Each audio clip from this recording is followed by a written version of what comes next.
অত্যন্ত চমৎকার আমার কথার মীমাংসা করে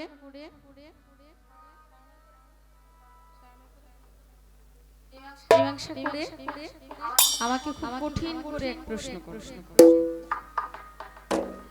ভালো খারাপ না, বড় শিল্পীদের সাথে আমার গান হইলে আমার নিয়মটা একটু আলাদা, এর জন্যই তো আমি আরেক বৈদেশি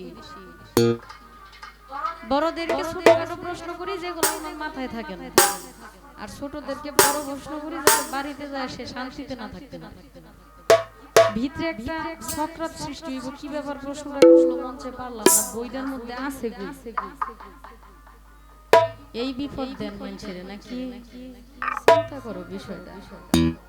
নিজের খায়া মানুষের আর কত বুঝানি, বিপদটা না দিয়া সুন্দর করে প্রশ্নের জবাবটা নিচে দিয়া লেখে দিয়া কইব বাজান এটা দিছি তুমি এটা মনে রাখো, তা না মাথার মধ্যে ব্রেনে চাপ দিয়া প্রেসার দিয়া মাথাটা নষ্ট করে দেওয়ার বুদ্ধি। চিন্তা করো, গুরুজন মানেই কইলা শিখায় দিব, এটা না কইরা একটা মানুষের ডিপ্রেশনে ফেলায় দেওয়ার চিন্তা, এডি ওই যে কাম কাজ না। চিন্তা করো বিষয়টা। একটু সহজ করে প্রশ্ন করা গেছিল না, আর কি প্রশ্ন আসছিল না, এত কঠিন করে প্রশ্ন করতে হয়। আচ্ছা ঠিক আছে, করছেন এইবারের জন্য মাফ করে দিলাম, এরপর থেকে কিন্তু আর মাফ করব না। এইবার জবাবটা কষ্ট করে দিতেছি, কারণ আমার প্রায় অনেক প্রেসার গেছে এখানে যে বৈশা রয়েছে, আমি কিন্তু আজরে বই রই, আমার বিরাট কষ্ট হয়েছে এটা খুঁজে বের করতে। এটা কি মুখের কথা নাকি? ওই 2.5 জন মানুষ পাথরে পার করছিল, খাজা বাবা জিজ্ঞেস করলো আমার আগে তুমি আর কয়জন পার করছো? কই 2.5 জন পার করছিলাম, আপনারা নিয়ে 3.5 জন। আচ্ছা কোন তো দেখি, মানুষ 2 জন হইব, 3 জন হইব, 5 জন হইব, 2.5 হয় কে লিগে অর্ধেক মানুষ পাইব? কই মানুষও কি আবার অর্ধেক হয়? কেমন পরীক্ষায় ফেলাই দিছে। আমি এন থেকে বইয়ে থেকে কত দেশ ঘুরলাম, মানুষ কিন্তু জায়গায় বসে থাকে না, তার মন তার জ্ঞানের যে মাপটা ঠিক সেটা কিন্তু সারাদিন অনেক দৌড়াদৌড়ি করে। আমি এখানে বসে থেকে বাবা যে দৌড়াইছি এখন এটা বলার মতো না। একটা গান আগে গাই, এরপর দেখা যায় কি হয়। জঙ্গলারি রাস্তা দিয়া জঙ্গলারি রাস্তা দিয়া বাবা যাইতে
পীর আউলিয়া যত গুণী গুণী ব্যক্তি ছিল সবাই ডাকাতের হাতে বসে। আপনারা এটা অনেকেই জানেন না, বাউল শিল্পী করে অনেক সময় ডাকাইতে ধরে না গো বাজান। আপনারা ধরছিল কোন সময়? ধরে নাই? ডাকাইতে আবার ডাকাইতে ধরে কেন? যাক মালিক বাঁচাইছে, আমাকে বাড়ির পাশ দিয়ে গেছিল কিন্তু আমার ধরতে পারেনি। তখন অনেক ছোট একটা কথা খুব ভালো লাগলো, বললো খাদিজারে অনেক ছোট থেকে চিনি, যখন সে মন্দিরেও বাজাইতে পারে না, বেহালাও বাজাইতে পারে না, এখন সে বড় হইছে, মালিক তাকে বড় করছে। আসলে বাবা এটা আপনাদের দোয়া দয়া আশীর্বাদ। আসলে আমরা যারা আছি প্রত্যেকটা মানুষের জীবনের গল্প ভিন্ন রকম। চোখ দিয়ে যা দেখা যাচ্ছে এটা বাস্তব নাও হতে পারে, বাহিরে আলাদা কিছু থাকতে পারে, সেটা আমরা মানুষকে দেখে বিচার করতে পারি না। কার মধ্যে কি আছে, কোন বিষয়টা মালিকের ভালো লাগে তাকে ভালো করবে সেটা মালিক ভালো জানে। অনুমান অনেক বড় ধরনের মিথ্যা।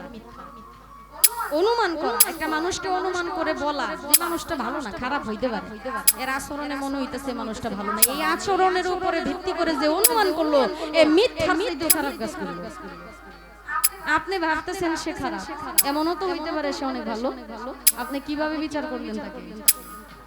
দেখেই যদি বিচার করা যাইতো তাইলে এই দেশে চোর ডাকাইতার থাকতো না, সব কোনটা মুমিন কোনটা মুমিন সব হয়ে যেত।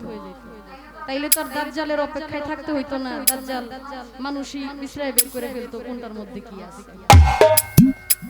অনেক শুকরিয়া জানাই বাজান, আপনি আমার জন্য দোয়া করবেন, দয়া চাই, দোয়া চাই। মালিক যেন মানুষ বড় হইতে পারে, কিন্তু বড়র জায়গায় বৈশা থাকাটা অনেক কষ্ট। কারণ বড় জায়গায় বৈশা গেলে এখানে উঠায় দেওয়া বা সরায় দেওয়ার মানুষ অনেক থাকে। আমি বসলাম না, সম্মান করে তারে রাইখা দিলাম চেয়ারটা, অন্য কেউ বসবে। যদি কেউ সম্মান করে আমার বসায় ফেলে তাইলে আলহামদুলিল্লাহ, কিন্তু যেখানে বসলে উঠা যাইতে হবে সেই জায়গাটায় না বসাই উত্তম। খাজা বাবারে ডাকাইতে ধরলো, রাস্তার মধ্যে অনেকগুলো ডাকাইতে সর্দার মিল্লা ডাকাইতে তো খাজা বাবারে ধইরা বসে এমন তরবারি হাতের মধ্যে, যেই তরবারি দেখা মানে ভয়ে সকলে আতঙ্ক। কিন্তু এই খাজা বাবা তার কেরামতের ধারা, তার যে পাওয়ার, আল্লাহর ওলিদের চোখে তো আলাদা একটা পাওয়ার।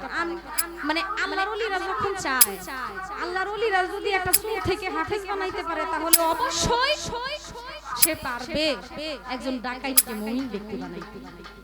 ডাকাইতে ধরছে ঠিকই, কিন্তু খাজা বাবাকে কিছুই করতে পারলো না।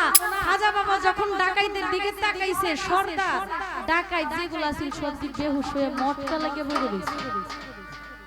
কি ব্যাপার, ঘটনা কি? তাকানোর সঙ্গে সঙ্গে সব কাহিল হয়ে গেল। যখন তাদের জ্ঞান ফিরল তখন তারা বুঝতে পারলো তারা বিভ্রান্তির মধ্যে ছিল, তারা মন্দ রাস্তায় ছিল।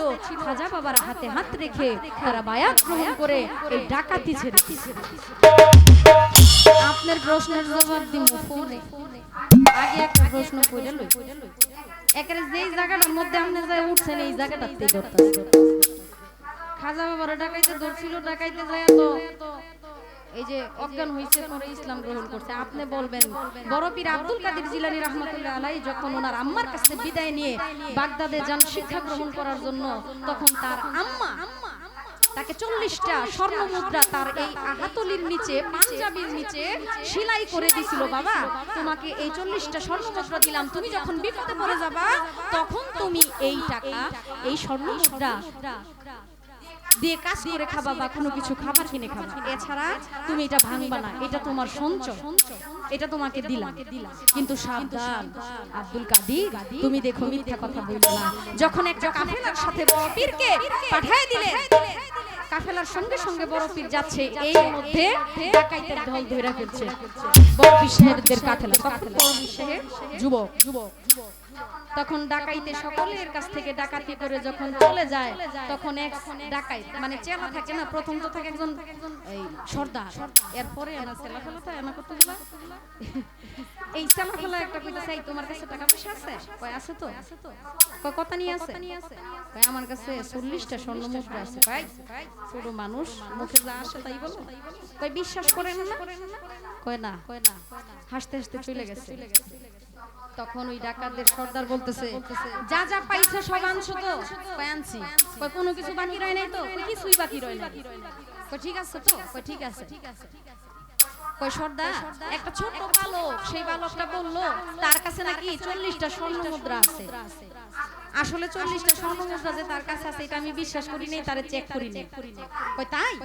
একটা বাচ্চা ছেলে বলছে 40টা স্বর্ণ মুদ্রা আছে। কই জি। কই বাচ্চাটারে ধইরা নিয়ে আসো।